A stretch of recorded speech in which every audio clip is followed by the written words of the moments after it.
આપણે ધોરણ 9 વિષય ગણિતની અંદર પ્રકરણ નંબર 11 રચનાઓ એનો પ્રારંભ કરીએ છીએ। તો વિદ્યાર્થી મિત્રો, સૌથી પહેલા તમને એ વાત જણાવી દઈએ કે રચનાઓ એટલે શું। તો રચનાઓ એટલે ગણિતની અંદર સીધી ફૂટ અને પરિકરની મદદથી જે આકૃતિ દોરી શકાય। વિદ્યાર્થી મિત્રો, સીધી ફૂટ અને પરિકરનો ઉપયોગ કરી આપણે જે આકૃતિ દોરીએ એને રચના કહે છે। અને રચનાના મુદ્દાઓ એટલે શું? તો કે જે રીતે આપણે આકૃતિ દોરીએ છીએ એ આકૃતિનું વર્ણન એટલે કે એના મુદ્દાઓ થશે। વિદ્યાર્થી મિત્રો, તમારે સ્કેલ એટલે કે ફૂટ અને પરિકરનો ઉપયોગ કરી અને તમારે રચનાઓ છે એ દોરવાની છે। 9મા ધોરણમાં વિદ્યાર્થી મિત્રો છો, ઘણા વિદ્યાર્થીઓને પરિકર કઈ રીતે પરિકરની મદદથી વર્તુળ ડ્રો કરવું એ આવડતું નથી। તો વિદ્યાર્થી મિત્રો, એક વસ્તુ યાદ રાખો કે પરિકરની અંદર જે પેન્સિલ છે તમારી પાસે, એની લંબાઈ છે ને એ હંમેશા પરિકરની લંબાઈ કરતાં નાની હોવી જોઈએ। તો તમે સારી રીતે વર્તુળ છે એ છેડાના પોઈન્ટને પકડી અને ડ્રો કરી શકો છો। જો એની લંબાઈ વધારે હશે પેન્સિલની તો તમને વર્તુળ ડ્રો કરવામાં થોડી તકલીફ પડશે।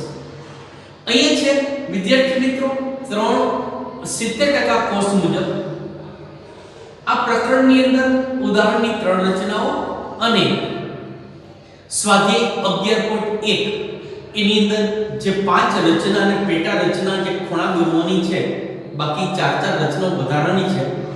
એટલે કે અંદાજે કુલ રચના કહીએ વિદ્યાર્થી મિત્રો તો અંદાજે 11 કે 12 રચનાઓ કુલ થશે તમારે। પરીક્ષાની અંદર 3 માર્ક અથવા તો 4 માર્કમાં આ પ્રશ્ન પૂછી શકાય। બીજું વિદ્યાર્થી મિત્રો, આ વખતની એકમ કસોટી 5 જે ડિસેમ્બર મહિનાને આખરમાં લેવાની છે એમાં આ પ્રકરણનો સમાવેશ કરેલો છે વિદ્યાર્થી મિત્રો। તો વિદ્યાર્થી મિત્રો, સૌથી પહેલા આપણે દરેક વસ્તુ સમજીએ। આપેલા ખૂણાના દ્વિભાજકની રચના કરો। તો વિદ્યાર્થી મિત્રો, તમને તો એ ખબર હોય છે ખૂણાનો દ્વિભાજક કોને કહેવાય। અહીં જો બરોબર કે આ કોઈ ખૂણો આપેલો હોય તો ખૂણાનો દ્વિભાજક એટલે બે એક સરખા ભાગ કરનાર।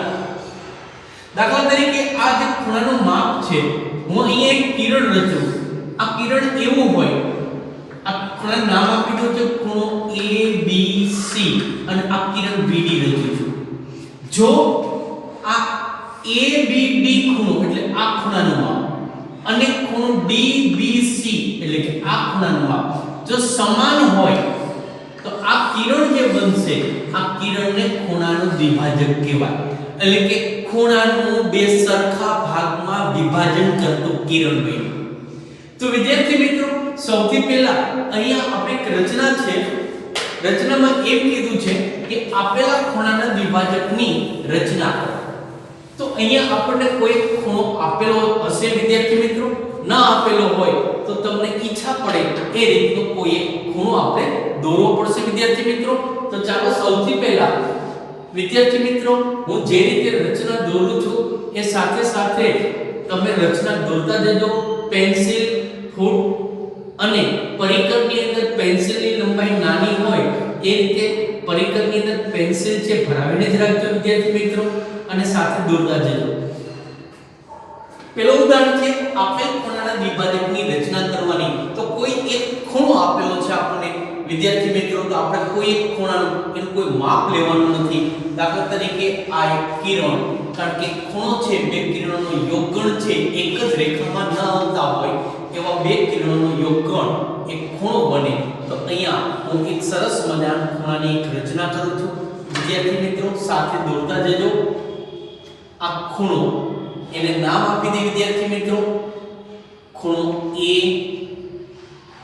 B અહીં પોઈન્ટ કરી આ C। તો આ ખૂણો એક આપેલ છે, આપેલ ખૂણાના હવે અહીંયા તમને એક ખૂણો આપી દેવામાં આવ્યો છે।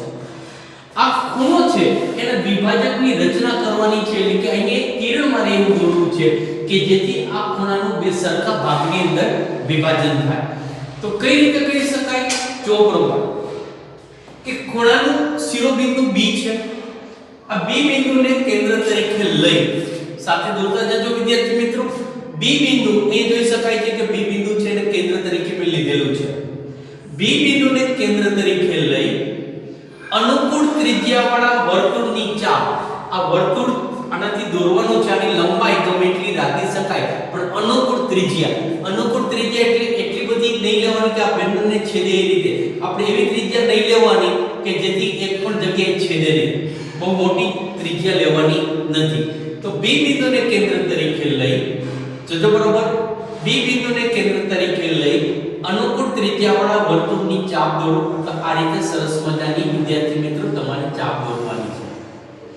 આ ચાપ છે, આ બંને કિરણો છે, કિરણ BA અને કિરણ BC, એને કોઈ એક બિંદુમાં છેદશે. દાખલા તરીકે અહીંયા પોઈન્ટ કરી અને હું નામ આપું છું D, અને અહીંયા પોઈન્ટ કરી અને હું અહીંયા નામ આપું છું E. દેખાય છે વિદ્યાર્થી મિત્રો? પણ એક વખત B બિંદુને કેન્દ્ર તરીકે લઈ અનુકૂળ ત્રિજ્યાવાળા વર્તુળની ચાપ દોરો. આટલું તો આવડી શકે. હવે શું કરવાનું છે વિદ્યાર્થી મિત્રો? આ D અને E ખૂણાનું માપ લેવાની જ્યારે વાત કરી તો આ ચાપ જે બિંદુમાં છેદે ત્યાંથી શરૂઆત કરો. અહીંયા E ઉપર હું પોઇન્ટર રાખું છું અને પેન્સિલનું પોઇન્ટર આ D ઉપર રાખું તો જોઈ શકાય છે. કાં તો D જેટલી ત્રિજ્યા લેવાય, એક ઓછી પણ લઈ શકાય પણ અડધા કરતા વધારે. તો આપણે એક વસ્તુ વારંવાર કહેશું વિદ્યાર્થી મિત્રો કે DE જેટલું માપ છે એટલું જ આપણે સતત માપ લેશું. આ પેન્સિલની પરિકરનું પોઇન્ટર E બિંદુએ અને પેન્સિલની અણી બરોબર એક્ઝેક્ટ D બિંદુ આવે એ રીતે રાખો વિદ્યાર્થી મિત્રો. બરોબર જોતા જજો. હવે E બિંદુને કેન્દ્ર તરીકે લઈ એક ચાપ અહીંયા અંદરના ભાગમાં, અને એ જ રીતે માપ પછી બદલવાનું નથી. D બિંદુને કેન્દ્ર તરીકે લઈ એક ચાપ. આ બંને ચાપ છે એ પરસ્પર કોઈ એક બિંદુની અંદર છેદશે વિદ્યાર્થી મિત્રો. ત્યાં પોઈન્ટ્સ કરી અને નામ આપી દો F. હવે આટલું થઈ જાય ત્યાર પછી શું કરવાનું? B અને F માંથી પસાર થતો એક કિરણ રચો વિદ્યાર્થી મિત્રો. ચોકસાઈ બરાબર રાખવી પડશે એક્ઝેક્ટ F ઉપર, અને અહીંયા B બિંદુ છે વિદ્યાર્થી મિત્રો. B અને F માંથી પસાર થતો એક કિરણ રચો. આ કિરણ BF છે વિદ્યાર્થી મિત્રો. કિરણ BF એ આપેલ ખૂણાને જોઈ શકાય છે. આ બંને ભાગ કેવો બની ગયા? એક જ સરખા. આટલો ખૂણાનું માપ અને આ ખૂણાનું માપ કેવું હશે? સરખું. તો કિરણ BF છે એ આપેલ ખૂણાનો દ્વિભાજક છે વિદ્યાર્થી મિત્રો. તો આ રીતે રચના દોરી શકાય. ઉદાહરણની આ પહેલી રચના છે વિદ્યાર્થી મિત્રો. બરાબર સાંભળો. હવે આના મુદ્દાઓ લખવાના છે. મુદ્દાઓ એટલે શું? કે આપેલ આકૃતિ એટલે કે રચના તમે જે રીતે દોરેલી છે એ જ આકૃતિનું વર્ણન તમારે કરવાનું છે. તો આપણે ખબર જ છે કઈ રીતે દોરેલી છે. તો હેડિંગ માંથી એના મુદ્દાઓ પર તમારે લખવાના છે. તો હેડિંગ માં તો મુદ્દાઓ જો બરોબર. આ મુદ્દાઓ સૌથી પહેલા શું હતું કે ખૂણો ABC આપેલ છે. કારણ કે રકમમાં કીધું કે આપેલ ખૂણાના, એટલે આપણે તો દોરી નહીં હોતો પણ આપણે લખવું પડશે ખૂણો ABC આપેલ છે. A B અને C ખૂણો ABC આપેલ છે. આ પહેલો મુદ્દો થયો વિદ્યાર્થી મિત્રો. પછી શું કર્યું તો B બિંદુને કેન્દ્ર તરીકે લઈ અનુકૂળ ત્રિજ્યાવાળા વર્તુળની ચાપ દોરી હતી. એ કિરણ BA ને D અને કિરણ BC ને EE માં છેદે છે. તો B બિંદુને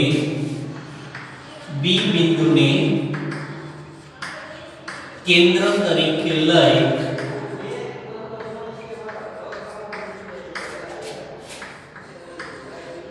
અનુકૂળ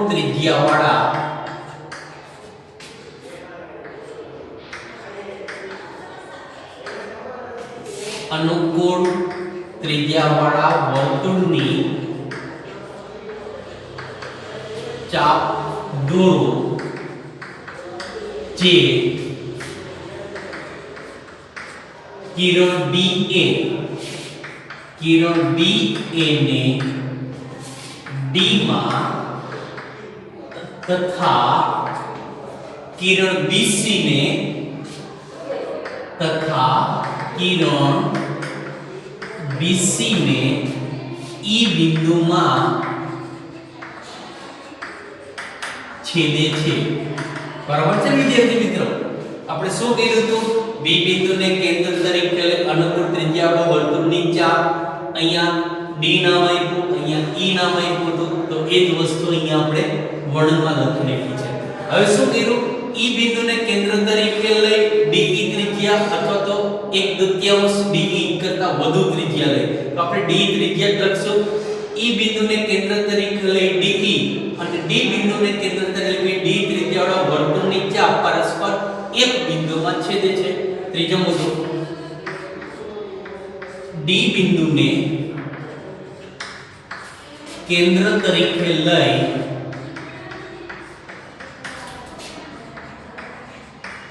DE ત્રિજ્યા તથા E બિંદુને केंद्र तरीके लई एक वखत D बिंदु मांथी एक वखत E बिंदु मांथी केंद्र तरीके लई DE त्रिज्या वाला वर्तुळनी चाप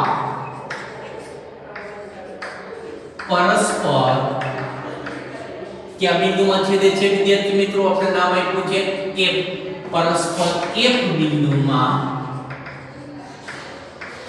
छेदे छे।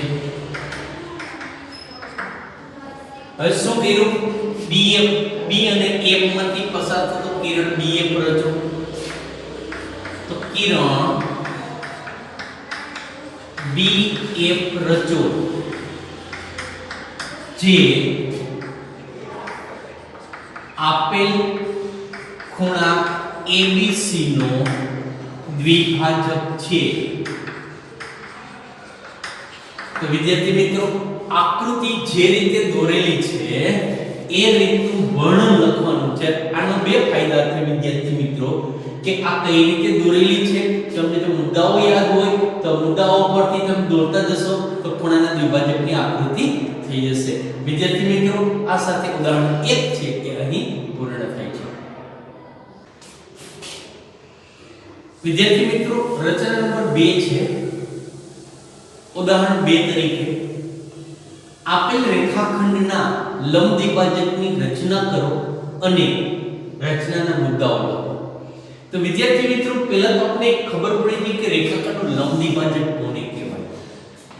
તો થોડી વ્યાખ્યાને સમજી લઈએ કે આ કોઈ રેખાખંડ AB છે, રેખાખંડ AB।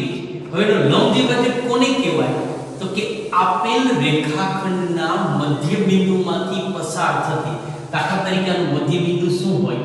M છે। ધારો કે આપેલ રેખાખંડનું મધ્ય બિંદુ શું છે? M। તો આપેલ રેખાખંડના મધ્ય બિંદુમાંથી પસાર થતી અને આપેલ રેખાને લંબ હોય। લંબ એટલે કે ખૂણો કેવો થવો જોઈએ? કાટખૂણો। દાખલા તરીકે એનું મધ્ય બિંદુ હોય તો આ મધ્ય બિંદુમાંથી આ રેખા પસાર થાય અને આ ખૂણો કેવો હોય? કાટખૂણો। તો આ રેખાને આપેલ રેખાખંડનો લંબ દ્વિભાજક કહેવાય। એનો અર્થ એવો થાય કે વિદ્યાર્થી મિત્રો રેખાખંડનો લંબ દ્વિભાજક બે શરતોનું પાલન કરે। એક તો રેખાખંડના મધ્ય બિંદુમાંથી પસાર થાય અને બીજું એ આપેલ રેખાખંડને લંબ હોય છે। વિદ્યાર્થી મિત્રો તો બરોબર જો વિદ્યાર્થી મિત્રો અહીંયા હવે આપેલ રેખાખંડના લંબ દ્વિભાજકની આપણે શું કરવાની છે? રચના કરવાની છે। તો જોતાથી સૌથી પહેલા કોઈ એક રેખાખંડ દોરીએ વિદ્યાર્થી મિત્રો।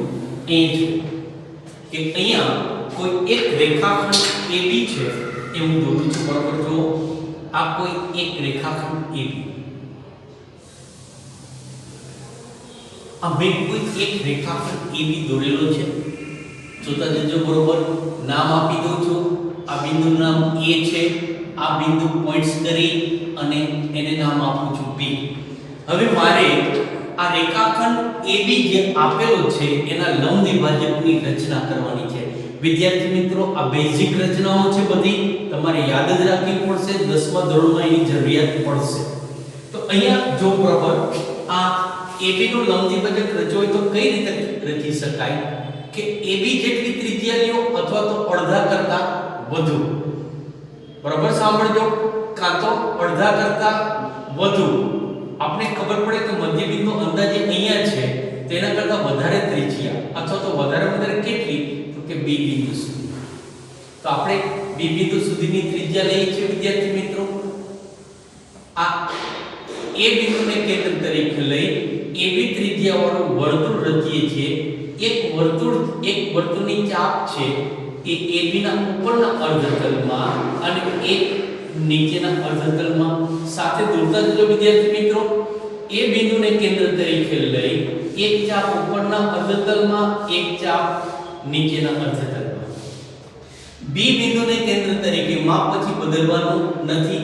B બિંદુને કેન્દ્ર તરીકે લઈ એક ચાપ ઉપરના અર્ધતલમાં અને એક ચાપ નીચેના અર્ધતલમાં. આ બંને ચાપ પરસ્પર જે બિંદુમાં છેદે છે ત્યાં પોઈન્ટ્સ કરી અને વિદ્યાર્થી મિત્રો નામ આપો. આ બિંદુને હું P નામ આપું છું, આ બિંદુને Q નામ આપું છું. હવે P અને Q બિંદુમાંથી પસાર થતી રેખા તમારે દોરવાની છે. તો અહીંયા એક્ઝેક્ટ બરોબર જુઓ, P અને Q પોઈન્ટ્સ કરેલા છે, ત્યાંથી એક સીધી લીટી તમારે દોરવાની છે વિદ્યાર્થી મિત્રો. તો આ જે રેખા બનશે એ રેખા એ આપેલ રેખાખંડનું લંબ દ્વિભાજક હશે વિદ્યાર્થી મિત્રો. આ કોણ કેવું હશે જોઈ શકાય છે, કાટખૂણો છે, વધારામાં આ શું થશે એનો મધ્ય બિંદુ જ હશે. તો આ રેખાખંડના લંબ દ્વિભાજકની રચના ખૂબ જ સહેલી છે વિદ્યાર્થી મિત્રો. પણ તમારે યાદ રાખવું પડશે AB ત્રિજ્યા લ્યો અથવા તો અડધા કરતા વધારે ત્રિજ્યા લઈને તમારે ચાપ દોરવી પડશે. તો હવે આના મુદ્દાઓ લખવા પડશે વિદ્યાર્થી મિત્રો. ફરી એક વખત મુદ્દાઓ. તો સૌથી પહેલો મુદ્દો, રેખાખંડ AB આપેલ છે. રેખાખંડ આપણે નામ આપ્યું હતું AB આપેલ છે. રેખાખંડ AB આપેલ છે, આપેલો મુદ્દો છે. બીજો મુદ્દો શું લીધો કે A બિંદુને કેન્દ્ર તરીકે લઈ AB ત્રિજ્યાવાળા વર્તુળની ચાપ એક AB ના ઉપરના અર્ધતલમાં અને નીચેના અર્ધતલમાં રચી. હવે બીજો મુદ્દો, A બિંદુને કેન્દ્ર તરીકે લઈ AB ત્રિજ્યાવાળા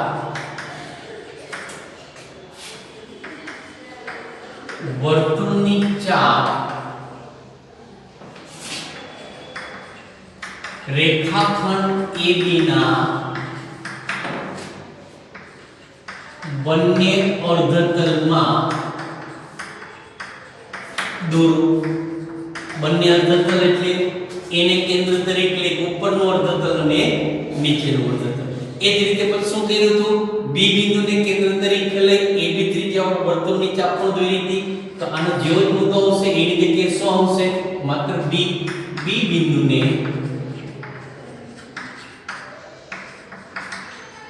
કેન્દ્ર તરીકે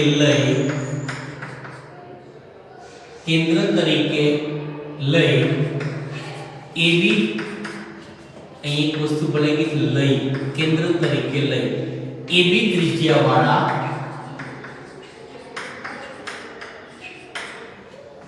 વર્તુળની ચાપ રેખાખંડ AB ના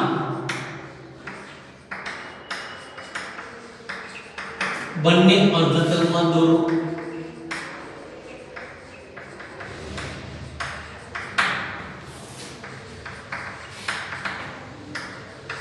તો શું કર્યું, ઉપર P બિંદુ અને નીચે Q બિંદુ, આ બંને ચાપ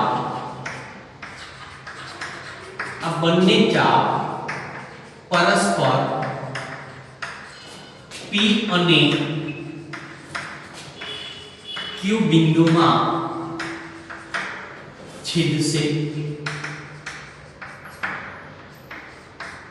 પાંચમો મુદ્દો વિદ્યાર્થી મિત્રો, રેખા PQ રચો. એટલે કે P અને Q બિંદુમાંથી પસાર થતી રેખા PQ રચો જે मागे लंब द्विभाजक छे जे मागे लंब द्विभाजक छे विद्यार्थी मित्रों। तो विद्यार्थी मित्रों आ साथे आ रचना અહીંની છે પૂર્ણ થઈ છે। હવે એના પછીની રચના આપણે જોશું। વિદ્યાર્થી મિત્રો એ પછી ત્રીજું ઉદાહરણ છે આપેલ કિરણના ઉદ્ભવ બિંદુએ 60 અંશના ખૂણાની રચના કરો અને રચનાનો મુદ્દાઓ લખો। વિદ્યાર્થી મિત્રો 60 અંશનો ખૂણો રચવાનો છે એટલે કોણમાપકનો ઉપયોગ કરવાનો નથી। આપણી પાસે બે ઇન્સ્ટ્રુમેન્ટ છે, એક પરિકર અને એક ફૂટ। રચના હંમેશા પરિકર અને ફૂટની મદદથી જ દોરવાની છે, કોણમાપકનો ઉપયોગ કરવાનો નથી। 60 અંશનો કહેવાય માંગીએ છીએ વિદ્યાર્થી મિત્રો કે 60 અંશનો ખૂણો રચવો છે। તો કઈ રીતે રચી શકાય જોઈએ તો આપેલ કિરણના ઉદ્ભવ બિંદુએ, તો એનો અર્થ એ થાય વિદ્યાર્થી મિત્રો કે આપણને કોઈ એક કિરણ આપેલું છે તો સૌથી પહેલા આપણે કોઈ એક કિરણ દોરી નાખીએ છીએ વિદ્યાર્થી મિત્રો। તો આપણને આ કિરણ આપેલું છે,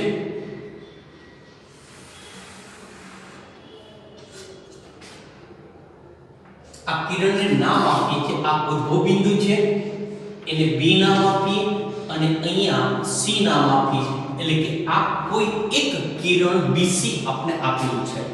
રકમમાં કીધું છે આપેલ કિરણના ઉદ્ભવ બિંદુ, એટલે આ કિરણ ઉદ્ભવ બિંદુ કોણ થશે? B બિંદુ થશે। B બિંદુએ આપણે 60 અંશનો ખૂણો રચવો છે। તો કઈ રીતે રચી શકાય? બરાબર જુઓ, સૌથી પહેલા વિદ્યાર્થી મિત્રો B બિંદુને કેન્દ્ર તરીકે લઈ, જો બરોબર B બિંદુને કેન્દ્ર એટલે કે પોઇન્ટર છે, પરિકરનો પોઇન્ટર એક્ઝેક્ટ B બિંદુએ લેવાનું છે। B બિંદુને કેન્દ્ર તરીકે લઈ અનુકૂળ ત્રિજ્યાવાળા વર્તુળની ચાપ, અનુકૂળ એટલે કોઈ પણ ખૂબ જ વધારે નહીં, આવડી મોટી ચાપ રચો નહીં, માપની ચાપ, અનુકૂળ ત્રિજ્યાવાળા ગમે એટલું પરિકર ખોલી શકાય। B બિંદુને કેન્દ્ર તરીકે લઈ અનુકૂળ ત્રિજ્યાવાળા એક વર્તુળની ચાપ રચો। અહીંયા જો બરોબર આ અનુકૂળ ત્રિજ્યાવાળા વર્તુળની એક મેં ચાપ રચેલી છે। આ ચાપ છે એ કિરણ BC છે, એને કોઈ એક બિંદુમાં છેદશે વિદ્યાર્થી મિત્રો। જો બરોબર કિરણ BC ને કોઈ એક બિંદુમાં છેદશે, આ બિંદુને આપણે નામ આપીએ છીએ D બિંદુ। હવે જો હવે અહીંયા માપ બદલવાનું નથી, એક વખત અહીંયા પર એક વખત ચેક કરી લેવાનું। દાખલા તરીકે અહીંયા આ માપ વર્તુળના માપ જેટલું જ છે, બરાબર ચેક કરવાનું। દાખલા તરીકે ભૂલથી તમારે પરિકર બંધ થઈ ગયું છે વિદ્યાર્થી મિત્રો, તો શું કરાય? પર એક વખત જોઈ લેવાય આ B બિંદુને કેન્દ્ર તરીકે કેટલું માપ હતું તો B થી D સુધીનું માપ થશે। જો આપણે એક વખત મળી શકે છે, આપણને માપ બદલવાનું નથી, છતાંય ક્યારેક રચના દોરતા હોય એક ચાપ મૂકી પરિકર મૂકી માપ બદલતું નથી, એ ચેક કરવાનું છે। તો B બિંદુને કેન્દ્ર તરીકે લઈ અનુકૂળ ત્રિજ્યાવાળા વર્તુળનું ચાપ રચો। આ ચાપ છે કિરણ BC ને D બિંદુમાં છેદશે। હવે શું કરવાનું છે? આ અર્ધવર્તુળ ચાપ કહી શકાય। હવે D બિંદુને કેન્દ્ર તરીકે લઈ આ અર્ધવર્તુળ ચાપ આખી કદાચ દોરવી હોય અર્ધવર્તુળ સુધી વિદ્યાર્થી મિત્રો તો અહીં સુધી લંબાઈ દેવાની જરૂરી નથી, બરાબર છે? અર્ધવર્તુળ ચાપ। હવે D બિંદુને કેન્દ્ર તરીકે લઈ આ અર્ધવર્તુળ એટલી ત્રિજ્યાવાળો, બરાબર છે, એક ચાપ રચો। એ ચાપ અર્ધવર્તુળ ચાપને જે બિંદુમાં છેદશે એ બિંદુને નામ આપો A, અહીં પોઈન્ટ્સ કરી અને નામ આપું છું A। B અને A આપણી પાસે બે બિંદુઓ છે વિદ્યાર્થી મિત્રો, એક B બિંદુ અને A। B અને A એક્ઝેક્ટ ચોકસાઈ પૂરી રાખજો। B અને A માંથી પસાર થતું I કિરણ રચો। B અને A માંથી પસાર થતું આ કિરણ રચીએ વિદ્યાર્થી મિત્રો, તો આ ખૂણો ABC જે બનશે, આ ખૂણો ABC એ 60 અંશનો થશે વિદ્યાર્થી મિત્રો। પર એક વખત દોરી અને તે કોણ માપકથી માપી લેજો કે 60 અંશનો થાય છે કે નહીં, પણ પરિકરની મદદથી 60 અંશનો ખૂણો આપણે રચવાનો છે, પરિકરનો જ ઉપયોગ કરવાનો છે। હવે આના મુદ્દાઓ લખવા પડશે વિદ્યાર્થી મિત્રો। તો ચાલો આ ઉદાહરણ ત્રીજું જે છે એના મુદ્દાઓ લખીએ છીએ, બરાબર જુઓ રચનાના મુદ્દાઓ। પહેલું સૌથી પહેલા કિરણ બીસી આપણે આપેલું હતું, તો કિરણ બીસી આપેલ છે. બીજું, બી બિંદુને કેન્દ્ર તરીકે લઈ અનુકૂળ ત્રિજ્યાવાળા વર્તુળની ચાપ રચો. બી બિંદુને કેન્દ્ર તરીકે લઈ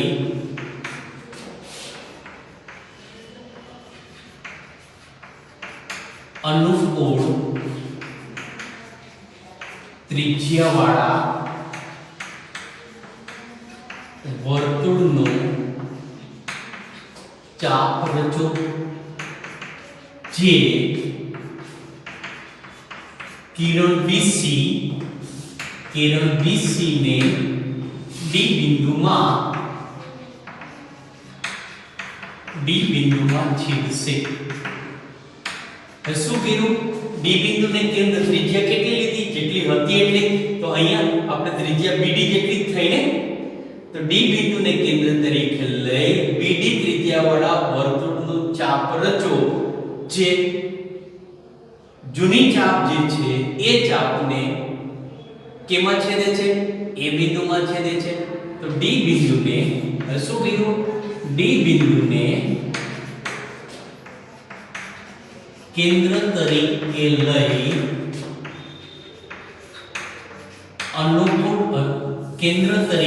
લઈ બીડી ત્રિજ્યાવાળા